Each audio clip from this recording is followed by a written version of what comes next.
tell us a little bit about your book is about organizational learning, and we're going to dive into that a little bit deeper in a minute. But just can you try and summarize what that is really about? Yeah, I can. I just show you the cover because I like to show people the cover. There it is, The Great Yeah. Reset. And my belief is, and it's been a kind of growing, emerging, but it's not something I came up with last Thursday. My growing belief is that we're focusing far, far too much on individuals. We go individual talent. Kirsty, you are hypo for us.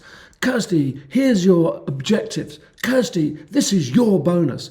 We just focus on individuals and we have defocused on the collective, the way people work together, and therefore we defocus on the organization. So if you're a hypo, your talent, everyone says how great you are, you just go find somewhere else. Why would you not go and find somewhere else? Because you're talent and you can go and increase your salary and increase your responsibility. And there's no loyalty or commitment to the organization because you believe it's all about you. I think in truth that's absolute rubbish. That obviously we need to work with individuals, but we need to work with organizations. We need to help organizations learn. We need to help organizations share their learning and knowledge. And we need to help organizations become more productive and more powerful. So if one person, if the Kirsty, the hypo leaves, the knowledge is still there because it's in the organization. Whereas the way things are set up and structured, it's not true. The knowledge goes with the individual. Then people say, oh, what a shame that X has left. Oh, we've lost all of that. And my answer would be, it's your own fault. It's your own fault because of the way that you've structured everything and this obsession with individual performance. And I also think it's cruel because individuals are put huge pressure on to do things that they can't do. They are scared stiff of admitting they don't know. So no one ever asks for help. And when they fail, they're blamed. Or when anything goes wrong, they pick on individuals to blame. They never look at the system. So I'm taking a holistic approach. I believe in systems thinking.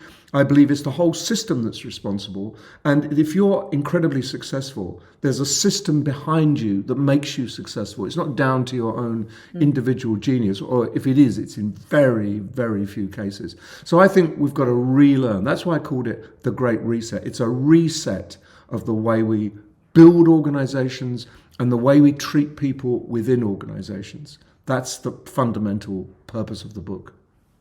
Yeah, that's really interesting. And I think in the book you use the term organizational brain. Is that right? Yeah, and It is that is, yes. yeah? Tell us about that. Is that the idea of the kind of collective knowledge? Yeah, it is. When I started using that, I was always slightly tentative because I thought people would think I was an idiot. and coupled with that, I say that learning happens in the space between people. And now I say that very proudly. I think there is an organizational brain. And the analogy I use is that in your brain, Kirsty, there are probably about 800 billion neurons, something like that. 80 billion neurons. And each neuron is connected up to 300 times. So if you can multiply 80 billion times 300 or 350 or whatever it might be, you get a number that I can't even pronounce. But the point is that you are smart, not because of the number of neurons you have, but because of the connections. And the more we build connections, and essentially learning is connection building in our brain. The more we build connections, the smarter and more capable we are, the more we can recall. And therefore, the analogy is in an organization, the people are the neurons. And it's the connections that matter. And an organization which is heavily connected up, down, and across is a stronger, more resilient organization, basically a smarter organization than those that rely on isolated individuals. And that's why I say the learning is between individuals, not residing in individuals in a learning organization. And I also say that there is such a thing as an organizational brain. And if you can tap into that brain, it's great to be in that place. I want people to work for companies and feel, wow, this is the place where I've come. This is where I learn. This is where I engage. This is where people make me feel good. This is where we grasp problems together and we work together. And sadly, that doesn't happen in very many instances. That's why I call it the organizational brain. And I now proudly say that there is such a thing as an organizational brain, and I don't care. Try and help bring this to life a little bit more for me, if you will. So, if I work in a fantastic organizational learning, uh, setup, that was kind of badly Yeah. put, but let's say this organizational brain is up and running. What would be the What might difference? that feel like? What Yeah. might I see? What might I hear?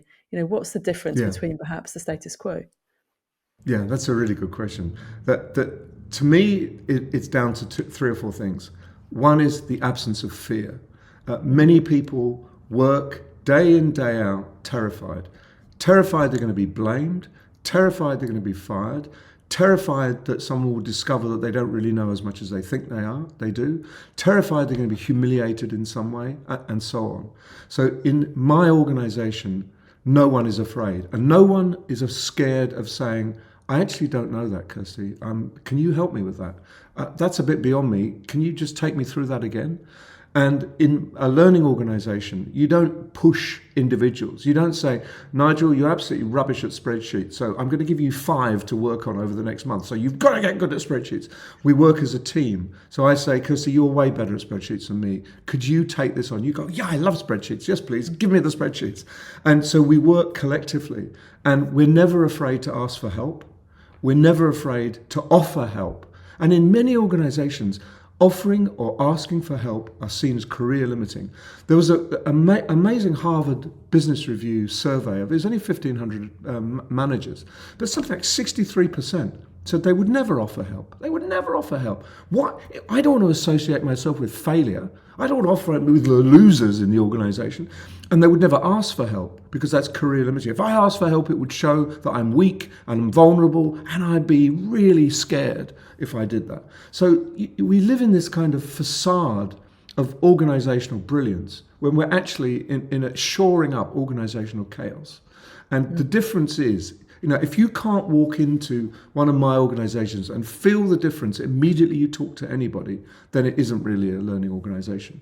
And in a learning organization, it's not that you stop at your work for one day a month and learn. You learn constantly, day in, day out. Learning emerges from the workflow, learning goes back into the workflow. So there's constant improvement, buzzy ideas flooding around. And when things go wrong, let's not, Kirsty, it's your fault. It's exactly the opposite. It's when things go wrong, you simply work together and you solve the problems. You sit down and you say, right, what do we know? What can we do? Who's got a view?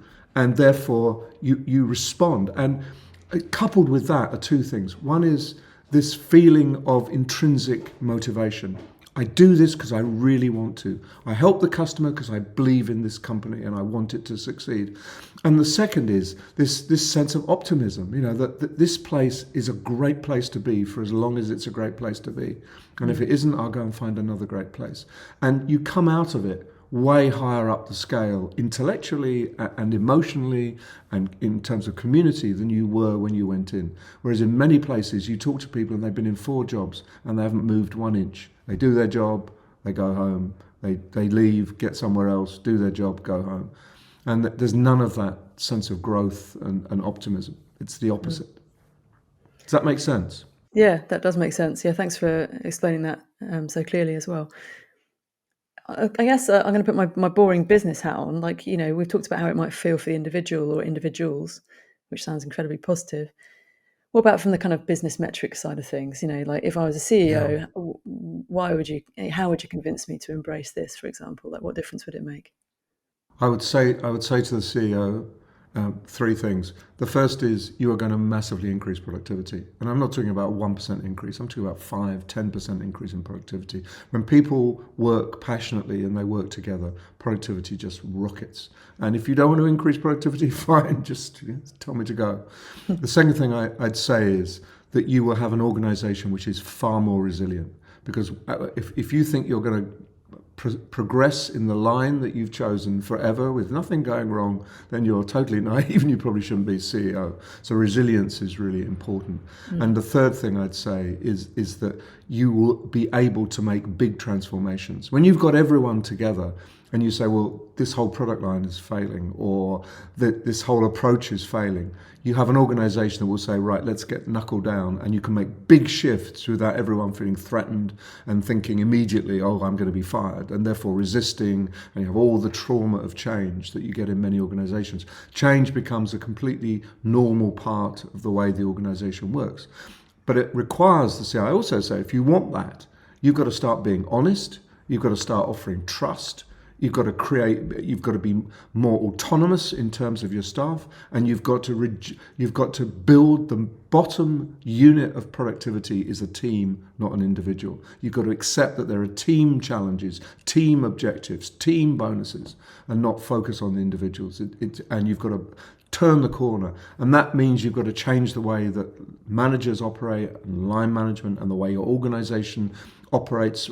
Get out of the silos, start looking horizontally at the way you can bring people together. So it's not easy, and it's a big step that you're taking, but I can absolutely guarantee you there will be a massive boost in productivity. It will pay for itself very, very quickly. Do you want it or do you not? And a lot say, no, I don't want it. I quite like the way we are. Thank you very much. I'm very happy with what we've got. Fine, that's okay with me. But it's not okay with most of the staff. You're usually fine. You mentioned there that when we're imagining the CEO, they might have to start looking horizontally and think about different ways to bring people together. I'm Yes. interested in who and how we kind of cultivate a learning organisation. How you move towards it, and also what the role of an L&D leader might be in that picture as well. Yes. Well, I get annoyed with some L&D leaders, and I kind of fall at the feet of others. And essentially, I think that L&D in this changing, we'll just take AI for example, when everything is going to change, and L&D leaders say to me, well, we've increased our content production by 20%. It's really speeding everything up. And I just weep. Who cares? No one cares. Whereas if you say, this is a massive transformation, we have to put everything into helping the organization cope, and there's a massive agenda. So for L&D leaders, it is you need to be right at the forefront of the organization. You have your learning frame. That's not everything. There's a financial frame, there's a marketing frame, there's a production frame. Stick to your knitting. Use your learning frame to work collectively. So you work not on your own, but with the organization to help that change that is necessary. And you make sure that people understand how they learn. Not that you deliver a catalogue of courses, which is so slow and so pedestrian. I was with a group, and one person that I asked, how long would it take if this happened, like we're talking about AI, to get that going? I said, well, we can probably produce a course in about 6 months. And you just beggars belief. This needs 6 days. So what we need are L&D leaders who enable the organization to learn. You can set teams free and say, define your own learning. What do we need to do to help you? Not this is what we're imposing on you. And there's a chapter in my book, there's a really interesting case study of a company, largely a tech company, where the head of production, the person developing the software, says, the minute L&D walk in, I weep. Because they come in with irrelevant programs that they say we've all got to stop work and do. And we're learning constantly, day in, day out. We have special structures to help us learn from what everyone's doing. We look at survey the world, what's new, and we embed that into our work. And then L&D walk in. And it's really, ugh. And that's shocking. That's really depressing when I hear that. Because, I want L&D to be part of that incredible engagement, not and also ran in the game. So to me, this is a unique opportunity. L&D can really get its act together. It can be an absolute part of the future, or it can be irrelevant, developing course catalogues and increasing production of materials by 20% using AI, which no one cares about. No one cares about either of those things. I think formal learning is fine. I really think it's got a point, especially with things like compliance. There are rules and things you have to learn. But it's a small part of what is required now in really helping organizations cope with a world that is going totally insane, where everything is uncertain. And, if you don't adjust to that day in, day out, You think you can wait 6 months and then go on a course. It's not like that anymore. So I really think there's a mission, and I really hope that L&D embrace that. And the best definitely are. The best are invaluable in the organisation. And that's what you want. You want a CEO to say, I could not do this without my L&D team. They are formally integrated part of everything we try to do. Because learning is part of everything. It's part of marketing, it's part of production, it's part of everything. And yet we somehow extract it and plonk it on the back burner somewhere, put it down the corridor where no one cares. That's totally ridiculous, isn't it? It's interesting what you're saying about the difference perhaps in, people can be learning all the time and often in quite novel and smart ways in teams, especially in sort of nimble teams. And then there might be what's offered by L&D. But I do think there is sometimes, I've seen this in a few different organisations, when you ask people about their learning time, have you used your learning time this month, for example, somebody might ask. That question's not a great one to ask in that way, but that gets asked. And people say, no, because they're not thinking of all the informal team learning they've done. Exactly. So given that what it sounds like this is an empowerment model, right? An empowerment of the individuals to work together with others, an empowerment of teams. I think you started to touch on it, but is part of it about kind of self-education, if you like, as to what it really means to learn and to be able to kind of 100%. embrace that? Yeah, I'm actually, my day has started very early, as you know, Kirsty, but it finishes at 3 a.m. tomorrow because I'm speaking at a conference for a German engineering company, and I'm doing a session on learning to learn. I'm trying to share with the staff how important it is to reconfigure what learning is in your brain and to accept that learning happens everywhere at once, all the time, and not a time off the job, sitting in a room on your own, clicking a screen or whatever the model happens to be, because that is just not enough by any means. So yes, it is. I'm doing 3 sessions at the conference, and they're all about social learning and learning to learn. And we'll see how it goes. It could be very difficult, but I hope it will ignite something in people who've not even thought about learning, just think it as this formal process that is boring and they do occasionally, and see it as a massive opportunity to transform the company. And and again, they're like many German companies. They produce devices and they are sophisticated, high tech, sell them all over the world. But the whole logistics, the market is changing really fast.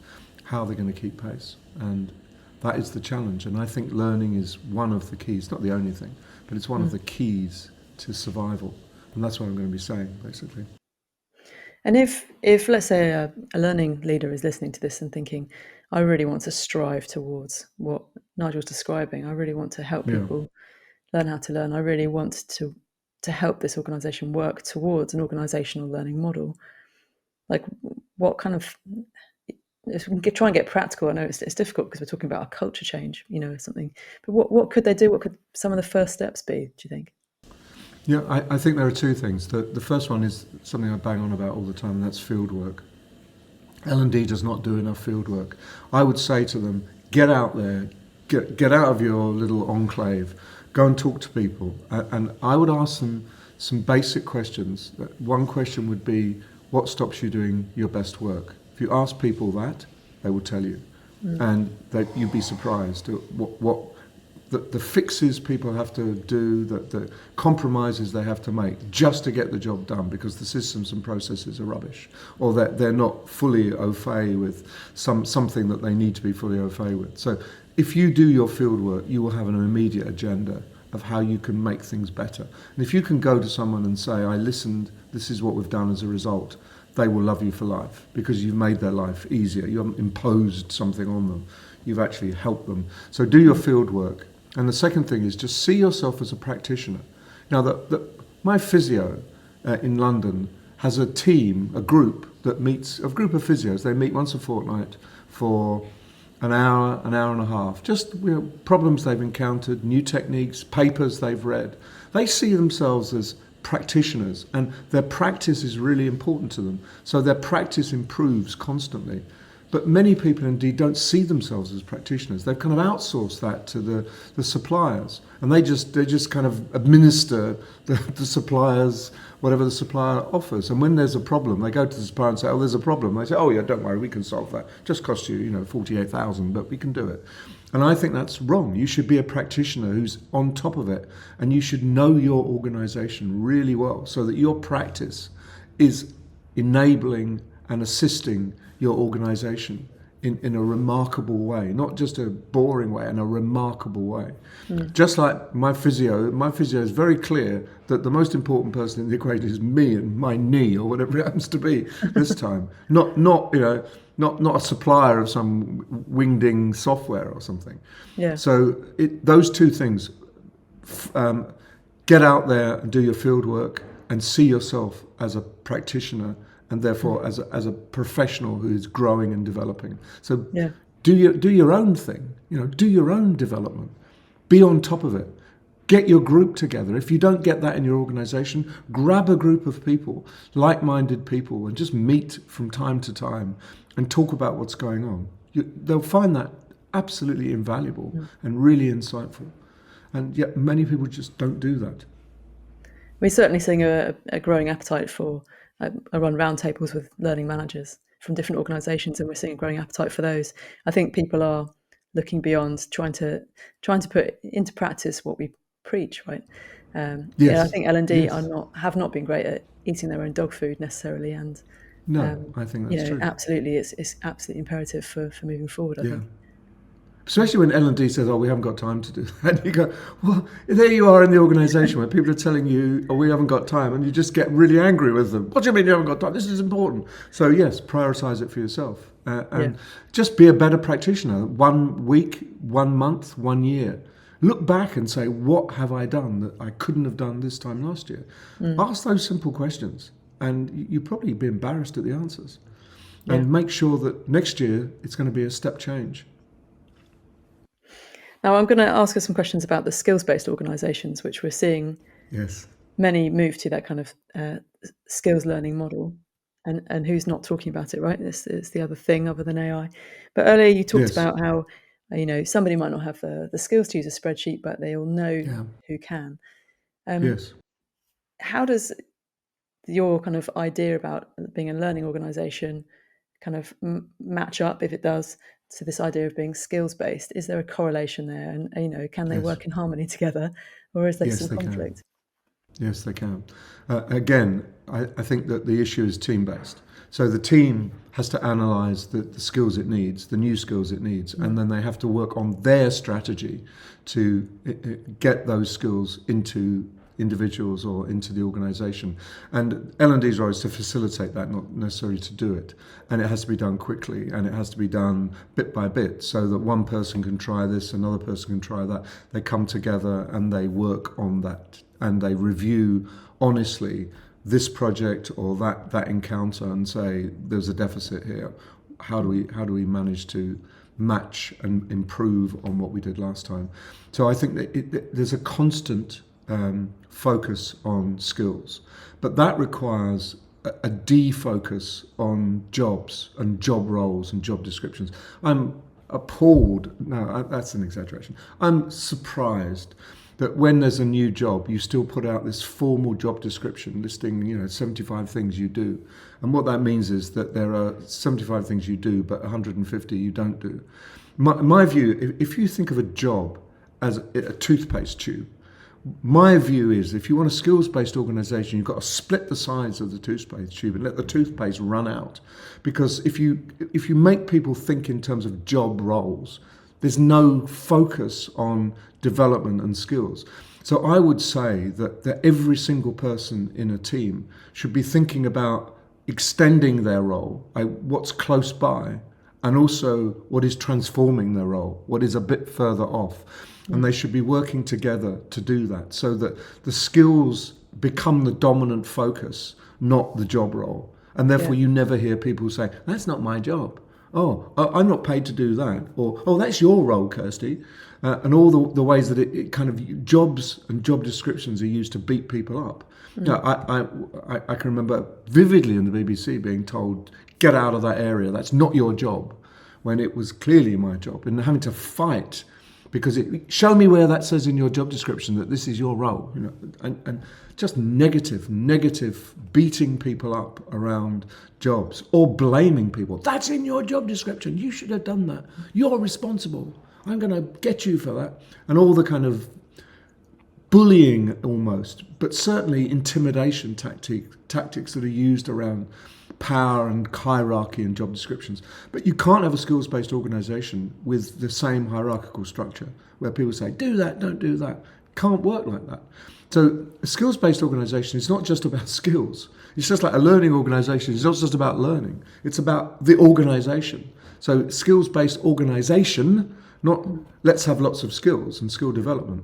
You've got to change the organisation pretty fundamentally. And one of my other beliefs is context. You know that I cannot say this is the model. Just do that, and it's going to work perfectly for you. So many consultants come in with their little models, and they say this is the model. I never do that. I come in and say, right, you understand the context. How would you work this in your context? What will work for you and won't work for the person down the street or the company across the road? So skills-based is a big, challenging issue, but I think it's the way to go. Get away from jobs, get away from ridiculous over constructed hierarchies and permissions and all these things, and start to focus on the skills we need to do the job properly, and Yeah. the evolving skills we need to do the job tomorrow, and the big changes we'll need to be able to do the job next week. That's essentially my view.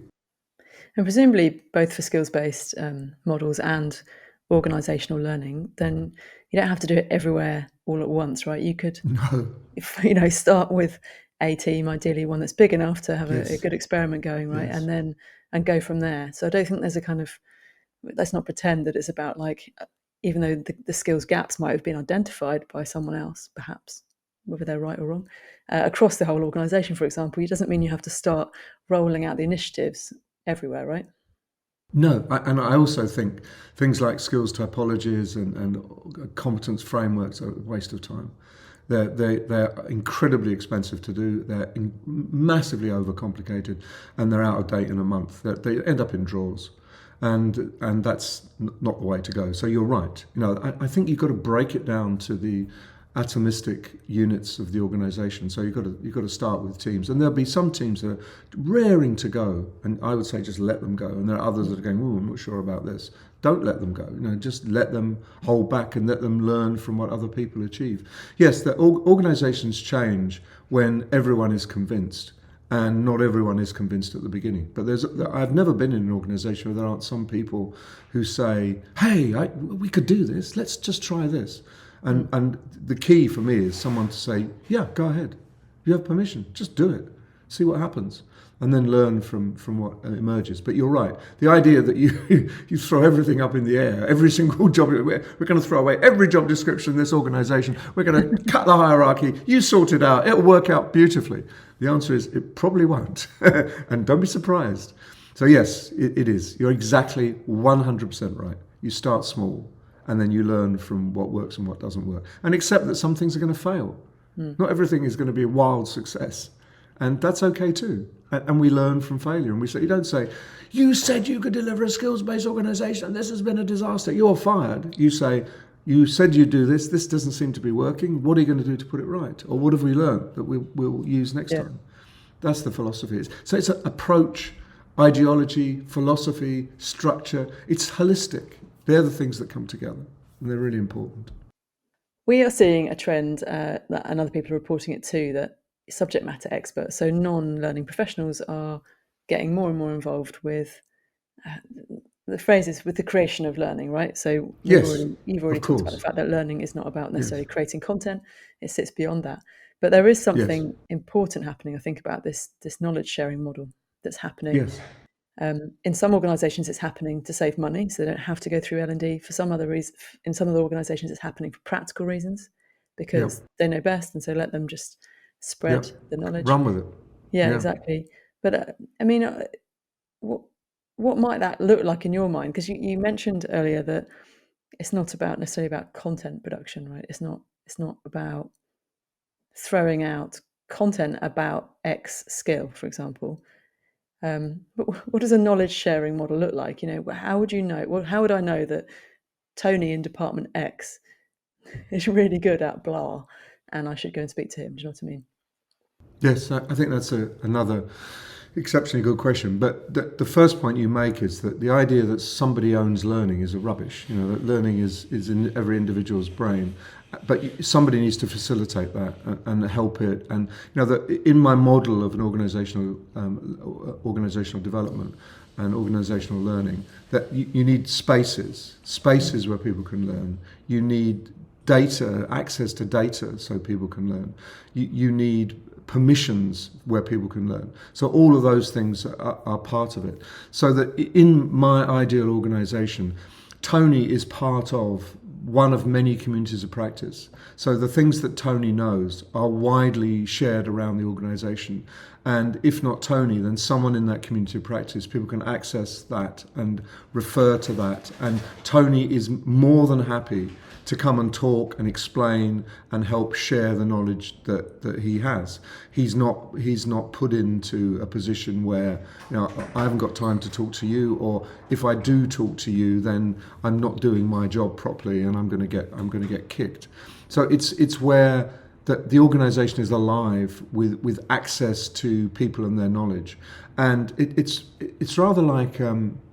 AI is this repository of everything everyone knows. But if you look at organizational AIs, like McKinsey have just released their own internal AI, what they've done is they've poured all their knowledge into an AI tool and opened it to the organization. Now that AI tool doesn't just tell you the answer, it tells you the people. So it says, Kirsty, and therefore you have a permission to connect with Kirsty. And you need that. You need access to information, but you need access to people. And it's difficult. But, if you remember a long time ago, Google opened up their personnel files. Everyone managed their own personnel, their own data, which in the BBC, when I was there, you filled in a form and sent it to HR. And if you went there, some poor junior HR person with a pile of forms, 6 foot high, working through them, changing an address, changing this. And you think, it's unbelievable. What a lack of trust. So in Google, you manage your own. But Google changed their personnel, the database, in 2 or 3 ways. One, they asked people to free text, put in things you think you're expert about. So just add them in. I can speak Serbo-Croat or whatever. Secondly, ask whether you are prepared to talk about it. Right? Third, are you willing to mentor someone in that area? They just said, just do that. The result was this explosion of knowledge and this reconnection of the organization to itself. And it was done partly because the organization was growing and growing and fragmenting, and no one knew what was going on in Denver. Everyone knew what was going on in Mountain View and all this kind of stuff. And therefore, there was no excuse really that you didn't know somebody, and no excuse if you didn't know something. And there were plenty of pathways. And in WD-40 Company, they say you are responsible for sharing your knowledge, and you're responsible for finding that person. That we do everything we can to make that happen. So don't just say, well, no one ever told me that happened. You should have known. You should have found out. And you can do that by talking to people, saying, I'm trying to track down. Well, I'm not sure, but if you talk to Bob, Bob, I think if you went there, and then someone else says, it's Tony, go to Tony. And Tony's open to all of that. So that's what's important, the ability to easily and with permission seek people out who are willing to help. So it's not just the fact you know who Tony is, it's the fact that Tony is willing to talk, share, help, empower, in some ways, teach. And that's part of the role, part of everybody's role. So it's a cultural thing, not just a kind of logistical thing. But in big organizations, that's complex. But big organizations have got complex ways of helping people. But I think communities of practice are undervalued. And I think my prediction for 2025 I did recently was I think we're going to see an explosion of communities of practice in response to all of this. So Yeah. I'm the one person who made a prediction that wasn't AI, it was communities of practice. No, I'm So with we'll you see on if that I'm right. actually. Yeah, because I mean, Good. the more that we see, especially when you're, I mean, I spend quite a lot of time on LinkedIn, as do you, and we know that some of the content is now being generated by AI. There's lots of ads. It can Yes. feel a bit soulless and empty, right? But that is not always, but sometimes. And that must, internally at organizations, when you have content repositories or learning in the form of something that's being thrown at you, that soullessness is Soulless. at Yes. risk of building, right? And so I think we're Yes. going to see a resurgence Yes. of community. I think that's why we're seeing in our organization lots of L&D managers wanting to get together. They Yes. feel like it's going to be more important than ever to do that. So you Yeah. can, I maybe think it's so done too, virtually, Kirsty. but it's kind of like linking Yeah. arms as we brave ahead. Exactly. Yeah, As the waves break over us. Yeah. yeah, You're much safer if you link arms. Yeah. Everything you're saying is 100% correct. And I'm glad that more and more people want to come together because that's the only way they're going to work things out, I believe.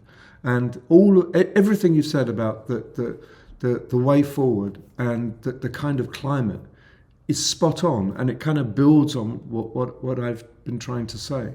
So I feel like a person with a mission at the moment, and if people don't want to listen, I don't care. There's plenty who do, but the trajectory is clear, and you're on the same trajectory. You're absolutely on the same trajectory as me, which is terrific.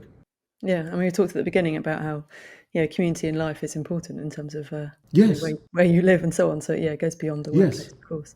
yes, Um, 100%. I'm going to close off shortly, but before we do on this subject, can you try and round off a kind of, if you like, an elevator pitch? Sorry, it's cheesy and put you on the spot, but about organizational learning. So, what would be your final plea, if you like, out there to get this up and running? It would be to value your team's knowledge and expertise. It's one of my 5 values that I've put in the book. So that's the first one. The second one is value decency and human kindness. I don't think there's any excuse for organizations which are brutal and not decent. If you treat people with kindness, they repay you with energy and productivity and commitment and loyalty. So those are the 2 things. That just remember that those people around you know more than you've ever dreamt and are more capable than you've ever realized. And you box them in, you squeeze them out, you do all the wrong things. You don't help to develop them. And if you do that in a way that is kind and decent, they'll end up, I think, performing better, and you'll make the organisation better. They'll be my 2 little key messages, I think. Yeah, nice. And I like to throw in a silly question at the end, so apologies for this, but because that's been absolutely fascinating talk and really, really helpful, I think, in helping people out there understand the concepts of your book, but also what's underpinning it are some key values like kindness, like you said. So a silly question I'm going to ask, though, is if you could put anything from the world of L&D in the bin forever, what would you throw in there?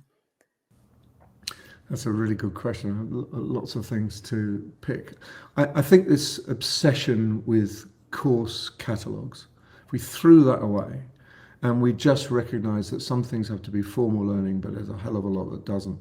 And if people started to concentrate on developing social learning in their organisation and not let's produce a bigger catalogue than last year, that would make me very, very happy.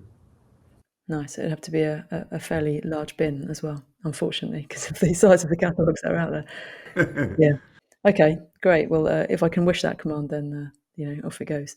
But yeah, being smarter, I think, also more respectful of people's time, right? Which is Yes, part of it. absolutely right. Yeah. Exactly. People are Yeah, busy, and respect that. Yes, yeah, you're quite brilliant. right.